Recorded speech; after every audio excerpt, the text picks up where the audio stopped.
Paano ba mahanap ang maayos na empleyado? Ako nga pala si Angelo Altarejos, isa akong entrepreneur na may 5 taon ng experience sa pagnenegosyo. Bilang isang maliit na negosyante, alam natin at some point ng negosyo ay kailangan natin mag-hire ng empleyado. Siyempre, parte yan sa pagpapalaki ng negosyo natin at pagpapaayos, pagpapalupit ng sistema. Marami na rin akong pagkakamali noon sa pag-hire lang agad. Like for example, di akma sa skill set ang trabaho. Kaya nung nagtrabaho sa amin, mali-mali yung nagagawa. Meron din naman overqualified at mataas ang expectation. Sa maiksing 5 taon sa pagnenegosyo, marami na rin ako nahawakang iba-ibang klaseng empleyado. Meron dyan, sa interview pa lang, magaling na, maganda ang ipapakita pagkausap mo na. Meron din naman mahiyain at makikita mo na agad ang skills sa papel pa lang. So paano ko ba nalalaman kung tama para sa negosyo ang isang aplikante? Ito ay sariling opinion ko lang based on experience sa previews ng mga taong hinawakan ko. So unang-una, marunong magbasa at sumunod sa simpleng instruction. So kasi kami dito sa Player Shop, lagi namin pinopost online yung mga job application at hiring namin. So nakikita yun na mga Facebook groups, maraming taong nakakita. Every time na nagpo-post kami, nilalagay na namin dun sa job posting kung ano yung instruction, kung paano sila makakapagpasa ng kanilang application. Dun sa job posting, naka-indicate na doon na if you're interested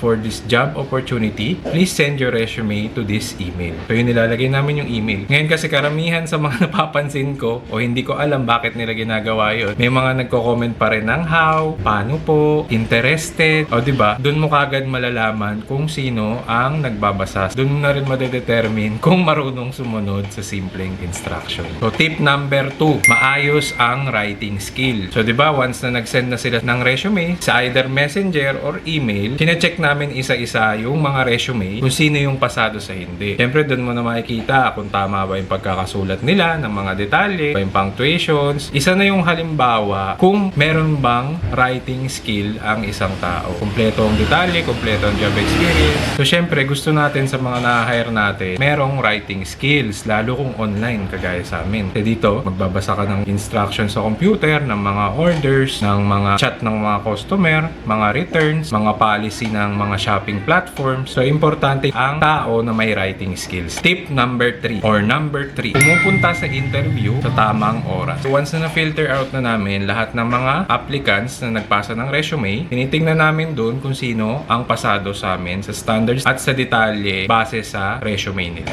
Interviewin na namin yan. Set namin ang schedule for interview. Bibigyan namin ng oras, ng lugar. At usually dito lang din naman kami sa production nag-i-interview. Detail-oriented kami when it comes sa mga aplikante na pumupunta dito. Hindi pwede silang nalilate kasi isa ng halimbawa yun agad na maaari nilang dalhin ang ganong klaseng gawain once na na-hire na natin sila. So diba, nagkakaroon na kagad tayo ng hint sa behavior at baka isipin lang nila na okay lang pala dito na malilate. So susunod, okay na lang ulit. Maaari pa maghawa-hawa yun sa mga tao na tatrabaho sa negosyo mo. Lagi nating iisipin na every detail ng interview ay nagbibigay na ng hint kung anong klaseng applicant ang nag-a-apply sa negosyo nyo. So number 4, ang next doon, dapat marunong makipag-communicate, magkwento, at magsalita tuwing interview. Once na pumunta na siya dito ng interview, nakikita naman natin na aware din siya sa oras ng interview. Kailangan ma-engage natin sila na magkwento, mag-share, at magsalita para rin mas makilala natin yung aplikante. Doon natin malalaman mga basic details, maaari nating i-confirm base sa resume na pinasa niya. Ano yung mga job experience niya, ano yung mga hobbies niya, bagay na simple pero importanteng bagay na kailangan natin rinig sa mga aplikante. At kadugtong niyan ang tip number 5. So dapat at the same time nalalaman din natin kung honest at sincere kung paano ikwento niya ang job experience niya. Ang mga aplikante kasi, kung walang job experience, okay lang din naman. Maaari natin siyang bigyan ng halimbawa galing sa eskwelahan niya,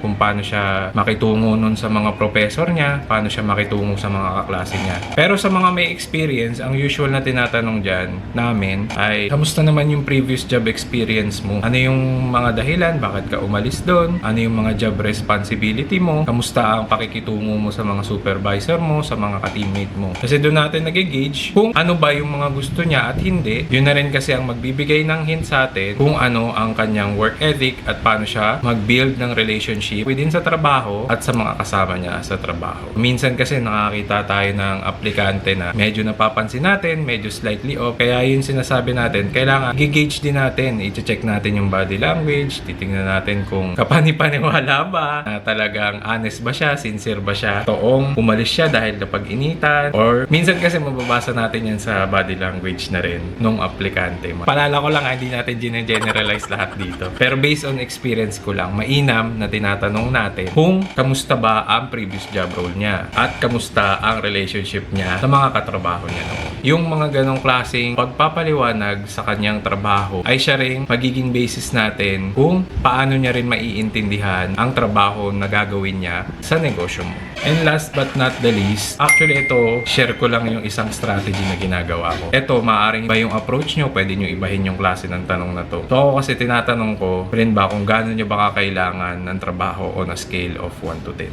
Tinatanong ko siya doon dahil nga doon natin malalaman kung magiging committed ba siya or hindi. Kasi kung 8 to 10 ang sagot niya sa scoring nun, ibig sabihin magiging mataas ang commitment niya. Kailangan din i-confirm mo bakit na ganyan ang scoring mo basing on sa pangangailangan mo ng trabaho. Siyempre papaliwanag nila yan kasi kailangan ho talaga namin. Marami po kaming gastusin sa bahay, kailangan ko po dahil sa pamilya ko. And some other answers are like, wala po kasi akong pinagkakaabalahan sa bahay, pinapagalitan lang po ako ng nanay ko. Merong ganun. Yun yung mga usual na sumasagot ng 5 or 6 lang on a scale of 1 to 10. So yun naman ay sa akin na diskarte ko lang sa question ko. Maaari yung gamitin sa inyo or gumawa kayo ng ibang pamamaraan. Kaya ako yun tinatanong sa kanila para mag-gauge ko lang kung hanggang magiging ano yung commitment nung aplikante na papasok sa amin. So 7 yun na tips. So syempre bago matapos yung interview, kailangan mo rin magpasalamat dun sa aplikante at pakita natin na professional tayo para if ever na sila man yung i-hire nyo by the end of the day, may intindihan nila na nasa professional environment setting sila. Para masaset na rin sa isip nila na ganun ang standard na kahit small business lang tayo ay professional ang papasukan nilang trabaho. Bilang negosyante, kailangan makonvince mo rin sila na magkwento para magaan din yung loob nila sa'yo. Kailangan ipaliwanag mo sa kanila kung ano yung culture ng small business nyo, kung anong klaseng management style meron ka, at kung paano magiging effective ang pagko-communicate nyo sa isa't isa. I-clarify mo rin sa kanya kung naintindihan niya yung job role, doon mo na nga pala ipapaliwanag yung job responsibilities kung siya yung i-hire mo sa negosyo. Tanungin mo yung aplikante kung may katanungan pa siya at kung okay na lahat, sasalamatan. So bakit ba natin kailangan magkaroon ganitong sistema sa pag-hire? Siyempre para ma-secure na makakakuha tayo ng tamang tao na fit sa negosyo natin at sa trabaho na gagawin. Kalaban kasi natin dito yung paulit-ulit na pag-hire ng tao na lang. Palit na lang tayo ng palit agad.